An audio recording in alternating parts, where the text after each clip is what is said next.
নমস্কার, পাঁচমেশালি গল্পে সবাইকে স্বাগত। আমি বন্দনা। আমি পাঠ করছি কিছুদিন যাবতই ইলমা বেহরজের লেখা উপন্যাস আমি পদ্মজা। আজ পাঠ করে শোনাব পদ্মজা উপন্যাসের 6ঠ অধ্যায়।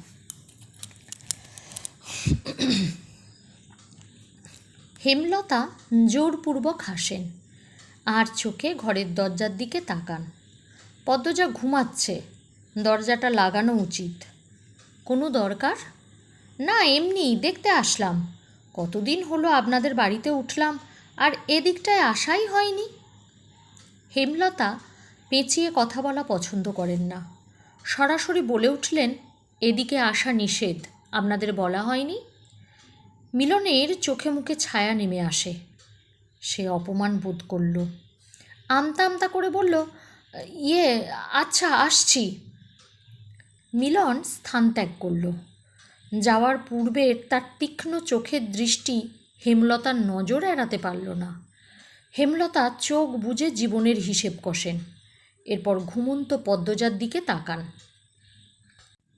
পূর্ণার চেয়ে পদ্মজার বেশি আগ্রহ শুটিং দেখায়। টিনের ছিদ্র আরও 2টো করেছে। লিখন সাহকে দেখলে তার মায়াময় কোমল অনুভূতি হয়। এই অনুভূতির নাম সে জানে না। শুটিংয়ে লিখন সাহ কত ভালোবাসেন চিত্রা দেবীকে। পদ্মজার দেখতে খুব ভালো লাগে। পূর্ণা তেলের বোতল নিয়ে বলল, আপা তেল দিয়ে দাও না। শোনা বোন, একটু দাঁড়া। পদ্মজা ছিদ্র দিয়ে লিখন সাহর হাসি, কথা বলার ভঙ্গি দেখছে। লজ্জাও পাচ্ছে খুব। সময়টাকে থামিয়ে দিতে ইচ্ছে হচ্ছে। এই আপা, পরেও তো দেখতে পারবা, দিয়ে দাও না। আর একটু, শুটিং শুরু হচ্ছে, একটু। পূর্ণার বিরক্তিতে রাগ হয় খুব, কিন্তু সে তার আপাকে কিচ্ছু বলবে না। তার সব ইচ্ছের সঙ্গী, সব গোপন কথার সাক্ষী তার আপা। সে তার আপাকে খুব ভালোবাসে। মাঝে মাঝে মনে হয় মায়ের চেয়েও বেশি বোধহয় সে তার আপাকেই ভালোবাসে, বা হয়তো না। পদ্মজা মিটিমিটি হাসছে। পূর্ণা তেল রেখে ছিদ্র দিয়ে উঁকি দিল। নাও, তার এখন একদম ভালো লাগছে না এসব দেখতে। চোখ সরিয়ে নিল। কিরে পদ্ম, কি দেখছিস? হেমলতার কণ্ঠ শুনে পদ্মজা চমকে উঠল, আরক্ত হয়ে উঠল। ডাকাতি করতে গিয়ে বাড়ির মালিকের কাছে ধরা পড়লে যেমন অনুভূতি হয়, তেমন অনুভূতি হচ্ছে পদ্মজার, বা আরও ভয়ঙ্কর অনুভূতি। হেমলতার দৃষ্টি টিনের ছিদ্রে গেল। সাথে সাথে পদ্মজা অনুভব করল তার পায়ের নিচের মাটি কাঁপছে। পূর্ণা ভয়ার্ত চোখে একবার মাকে আর একবার বোনকে দেখছে। ছিদ্রের গুরু তো সে। হেমলতা তীক্ষ্ণ দৃষ্টি মেলে 2 মেয়েকে দেখেন। 3টা ছিদ্র দেখেন। এরপর দৃষ্টি শীতল করে বলেন, শুটিং দেখছিলি? পদ্মজা বাধ্যের মতো মাথা ঝাঁকালো। হেমলতার রাগ হলো না। তিনি চৌকিতে বসে প্রশ্ন ছুড়লেন, ছিদ্রের বুদ্ধি পূর্ণার? প্রশ্নটা শুনে পূর্ণার গলা শুকিয়ে আসলো।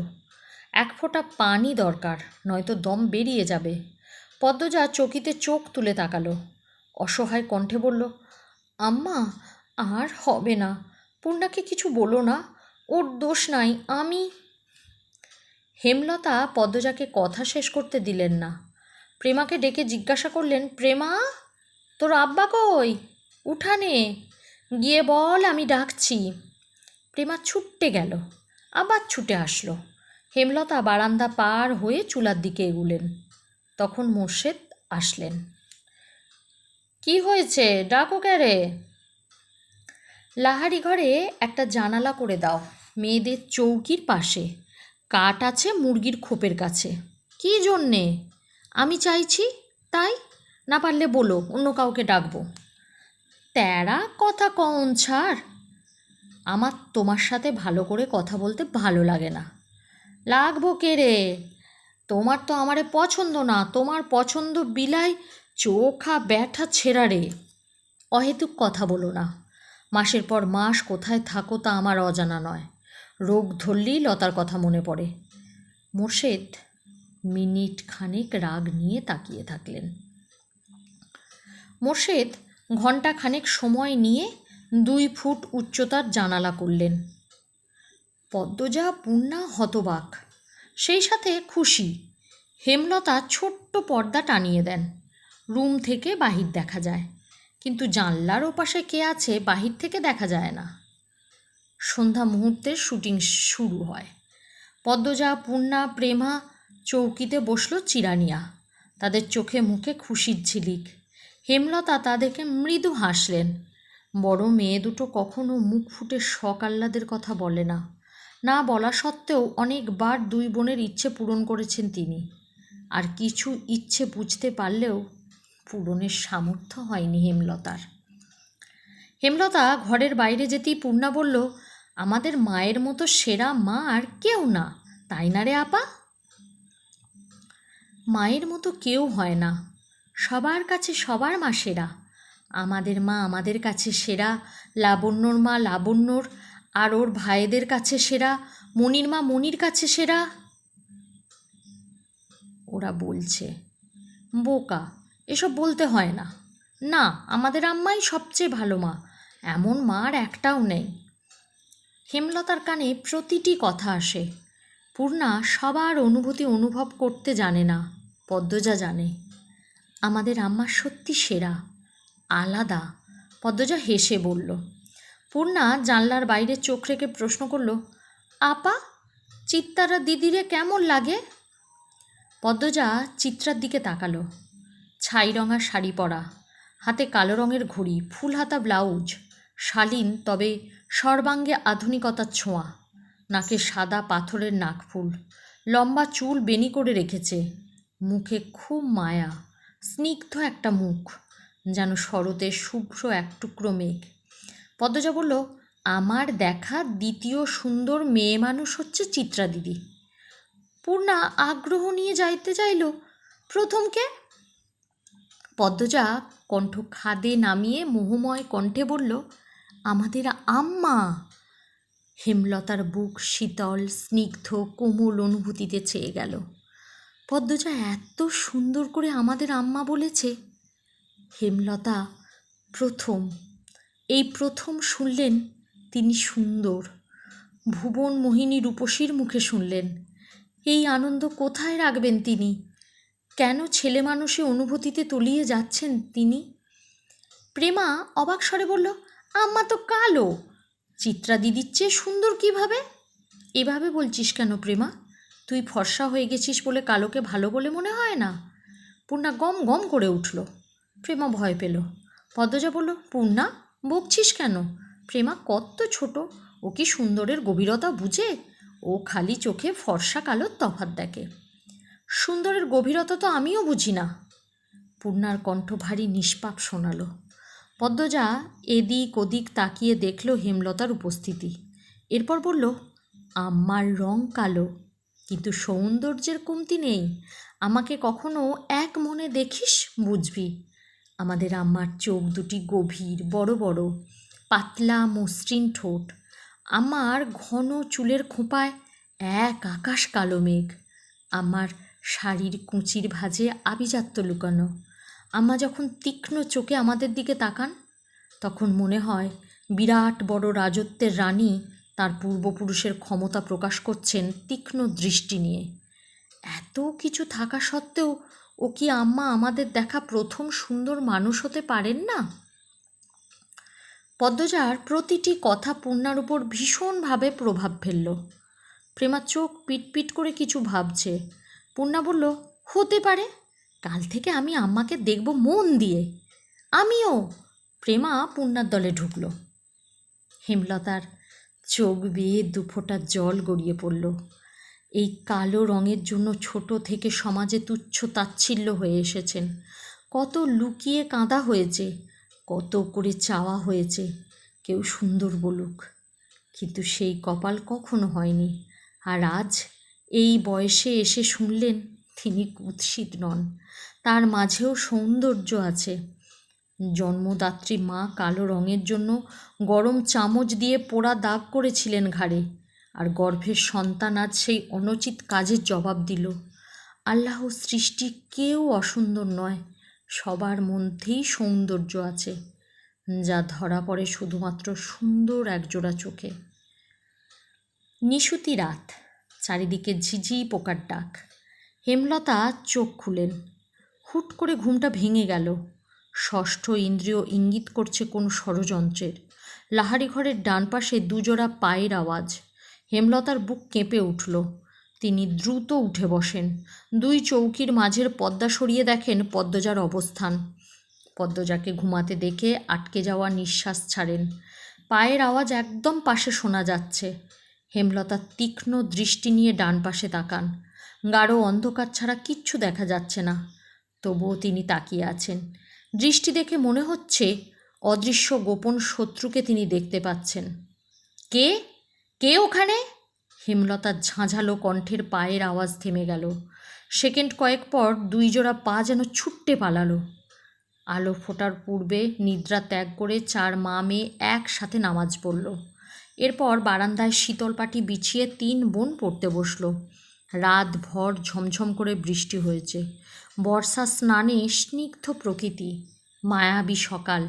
এমন সকালে কেউ ঘুমাতে চায়? আর কেউ বা বই পড়তে পছন্দ করে, অথবা পছন্দের অন্য যে কোনো কাজ করে। পূর্ণার ঘুমাতে ইচ্ছা করছে, পড়া একদমই সহ্য হচ্ছে না। পড়া থেকে উঠি সে মনোবাসনা পূর্ণ করতে বিছানায় গা এলিয়ে দিল। সাথে সাথে ঘুমে হারালো। পদ্মজা অনেক ডাকলো, উঠল না। এদিকে স্কুল যাওয়ার সময় হয়েছে। হেমলতা বাইরে থেকে উকি দিয়ে প্রশ্ন করলেন, পূর্ণা ঘুমে? জি আম্মা। সে জানে না যে স্কুল আছে, তবুও কোন আক্কেলে ঘুমালো? মায়ের কঠিন স্বরে পদ্মজা ভয় পেল। পূর্ণা নির্ঘাত মার খাবে আজ। সে হেমলতাকে আশ্বস্ত করে বলল, তুমি যাও আম্মা, পূর্ণা কিছুক্ষণের মধ্যেই তৈরি হয়ে যাবে। হেমলতা জানেন পূর্ণা এত সহজে ঘুম থেকে উঠবে না। অহরহ এমন হয়ে আসছে, যতই আদর করে ডাকা হোক না হোক কেন, বৃষ্টিমাখা সকালে তার ঘুম ছুটানো যায় না। বাঁশের কঞ্চির পূর্ণা খুব ভয় পায়। কঞ্চির বাড়ি না খাওয়া অবধি ঘুম পূর্ণাকে কিছুতেই ছাড়বে না। এ যেন ভূত ছাড়ানোর মতো। হেমলতা বাঁশের কঞ্চি আনতে যান। এদিকে পদ্মজা ডেকেই যাচ্ছে, পূর্ণা ওঠ, মাঠটা খাওয়ার আগে ওঠ, এই পূর্ণা, পূর্ণা রে, পূর্ণা ওঠ। পূর্ণা পিটপিট করে চোখ খুলে আবার ঘুমিয়ে যাচ্ছে। প্রেমা এই ব্যাপারটা খুব উপভোগ করে। একটা মানুষ এত ডাকাডাকিতেও কী করে না জেগে থাকতে পারে? সে নিষ্কম্প স্থির চোখে তাকিয়ে আছে বড় দুই বোনের দিকে। হেমলতা হাতে বাঁশের কঞ্চি নিয়ে ঘরে ঢোকেন। তা দেখে পদ্মজা পূর্ণাকে জোরে চিমটি দিল। পূর্ণা মুখে বিরক্তিকর আওয়াজ তুলে আবার ঘুমে তলিয়ে গেল। তুই সর পদ্ম, ও মারের যোগ্য, পিটিয়ে ওর ঘুম ছুটাতে হবে। পদ্মজা মায়ের ওপর কিছু বলার সাহস পেল না, দূরে গিয়ে দাঁড়ালো। হেমলতা পূর্ণার পায়ের গোড়ালিতে বাড়ি দেন। প্যাঁচ করে আওয়াজ হয়। পদ্মজা ভয়ে চোখ বুজে ফেলল। পা ছিঁড়ে গেছে বোধহয়। ঘুমন্ত পূর্ণার মস্তিষ্ক জানান দেয় আম্মা এসেছেন এবং তিনি আঘাত করছেন। সে চোখ খোলার আগে দ্রুত উঠে বসল। চোখ খুলতে খুলতে যদি দেরি হয়ে যায়, এরপর চোখ খুলল। বোকাশোকা মুখ করে মায়ের দিকে তাকালো পরিস্থিতি বুঝতে। পদ্মজা ঠোঁট টিপে হাসছে। প্রেমা জোরে হেসে উঠল। হেমলতা তীক্ষ্ণ চোখে তাকাতেই হাসি থামিয়ে দিল। পূর্ণা ভীতু কণ্ঠে বলল, আর হবে না আম্মা, সে তো প্রতিদিনই বলিস। এমন সময় ঘন মেঘে আকাশ ছেয়ে গেল। পূর্ণা প্রেমা মনে মনে খুশি হলো। আজ আর স্কুলে যেতে হবে না। বাড়ি থেকে 2 ক্রোশ দূরে স্কুল। আম্মা নিশ্চয়ই যেতে না করবেন। পূর্ণা খুশি লুকিয়ে প্রশ্ন করল, আম্মা মেঘ আসবে মনে হয়, যাব স্কুলে? মেঘ কি করলো তোকে? যাবি স্কুলে? হেমলতা চলে যেতেই পূর্ণা ভ্রু কোঞ্চন করল। থম মেরে বসে রইল। পদ্মজা তাড়া দিল, বসে আছিস কেন, জলদি কর, নয়তো আবার পিটানি খাবি। পূর্ণা বিরক্তি নিয়ে তৈরি হলো। 3 বোন স্কুলের দিকে রওনা দিল। বর্ষাকাল চলছে। রাতে বিরতিহীনভাবে বৃষ্টি হয়েছে। রাস্তায় প্রচুর কাদা জমেছে। পথ চলা কষ্টকর। 3 বোন হাতে জুতা নিয়ে পা টিপে টিপে হাঁটছে। পিছলে পড়ে বই খাতা নষ্ট করার ভয় কাজ করছে ভীষণভাবে মনে। অর্ধেক পথ যেতে না যেতেই আকাশ ভেঙে বৃষ্টি নামল। পদ্মজা পথের পাশ থেকে বড় কচু পাতা ছিঁড়ে নিল 3টা। 3 বোন কচু পাতায় মাথা আড়াল করল। কিন্তু দেহ ও বই খাতা আড়াল করা গেল না। ভিজে একাকার হয়ে যাচ্ছে। পূর্ণা বিরক্তি প্রকাশ করলো। ধ্যাত, ভিজে স্কুল গিয়ে লাভ কি আপা? দেখো, পায়জামা হাঁটু অবধি কাদায়, আর বৃষ্টির পানি দিয়ে কি হয়েছে? পদ্মজা চিন্তিত ভঙ্গিতে বলল, বুঝতে পারছি না কি করব। স্কুল যাব নাকি বাড়ি ফিরব? আপা বাড়ি যাই, বলল প্রেমা। পদ্মজা ভাবল, এরপর দু বোনকে বলল, ভিজে তো কতবারই গেলাম, আজও যাই, সমস্যা কি? অগত্যা স্কুলে যেতেই হলো। স্কুল ছুটির আগেও বৃষ্টি পুরোপুরি থামেনি। তখন গুড়ি গুড়ি বৃষ্টি পড়ছিল। বৃষ্টিতে ভিজে ভিজেই বাড়ি ফেরার পথ ধরল দুই বোন। প্রেমার 1 ঘন্টা আগে ছুটি হয়েছে। পদ্মজা নিচু কণ্ঠে জিজ্ঞাসা করল, আব্বা আসছিল স্কুলে? আসছিল, প্রেমারে নিয়ে গেছে। তোর সাথেও তো দেখা করলো। পদ্মজার গলাটা করুণ শোনালো। পূর্ণার মন খারাপ হয়। আব্বা কেন তার এত ভালো আপাকে ভালোবাসেন না? পূর্ণা, পড়ে যাবি, সাবধানে হাঁট। পদ্মজা সাবধান বাণী দিতে দিতে পূর্ণার ধপাস করে কাদামাটিতে পড়ল। পদ্মজা আঁতকে উঠল। পূর্ণার পা নিমেষে ব্যথায় টনটন করে ওঠে। পদ্মজা পূর্ণাকে তোলার চেষ্টা করে। পদ্মজাকে আঁকড়ে ধরেও উঠতে পারছেন না পূর্ণা। কাঁদো কাঁদো হয়ে পদ্মজাকে বলল, আপারে, পা ভেঙে গেল মনে হয়, কী ব্যথা করছে। মোচকেছে বোধ হয়, ঠিক হয়ে যাবে, ওঠার চেষ্টা কর, আমার গলা ধরে চেষ্টা কর। গ্রামের পথ, গুড়ি গুড়ি বৃষ্টি, পথে কেউ নেই। গৃহস্থরা ভাত ঘুম দিয়েছে। সামনে বিলে থই থই জল, তার পাশে ক্ষেত, ডানে বামে কাদামাটির পথ, পিছনে ঝোপঝাড়। পদ্মজা সাহায্য করার মতো আশেপাশে কাউকে দেখতে পেল না। পূর্ণা পা সোজা করার শক্তিই পাচ্ছে না। পায়ে প্রচণ্ড ব্যথা, ঠোঁট কামড়ে কাঁদছে সে। পদ্মজা না পারছে পূর্ণাকে তুলতে, আর না পারছে পূর্ণার কান্না সহ্য করতে। সে মনে মনে আল্লাহর কাছে সাহায্য প্রার্থনা করছে। পদ্মজার উৎসাহে পূর্ণা মনকে শক্ত করে পায়ের পাতা মাটিতে ফেলল। সাথে সাথে শরীরে ব্যথার বিজলি চমকালো। আপারে, পারছি না, আমার পা শেষ, মরে যাব আমি। এসব বলিস না, পায়ের ব্যথায় কেউ মরে না। আহত পা ফুলে 2 ইঞ্চি উঁচু হয়ে গেছে। তা দেখে আতঙ্কে পদ্মজার চোখ মুখ নীল হয়ে গেল। তার কান্না পাচ্ছে খুব। পদ্মজা পূর্ণার পায়ে আলতো করে চাপ দিতেই পূর্ণা চেঁচিয়ে উঠল। একটু সাবধানে হাঁটলে কি হতো? ইস, এখন কি কষ্টটা হচ্ছে। আপা, পা ব্যথা খেয়ে নিচ্ছে। পদ্মজা খুব কাছে পায়ের শব্দ পেল। চকিতে মুখ তুলে ক্ষেতের দিকে তাকালো। এখানেই শেষ করলাম পদ্মজা উপন্যাসের 6ষ্ঠ পর্ব। আবার আসবো পরের পর্ব নিয়ে। সকলে ভালো থাকুন, নমস্কার। আর আমার এই উপন্যাস পাঠ ভালো লাগলে অবশ্যই চ্যানেলটিকে সাবস্ক্রাইব করতে ভুলবেন না।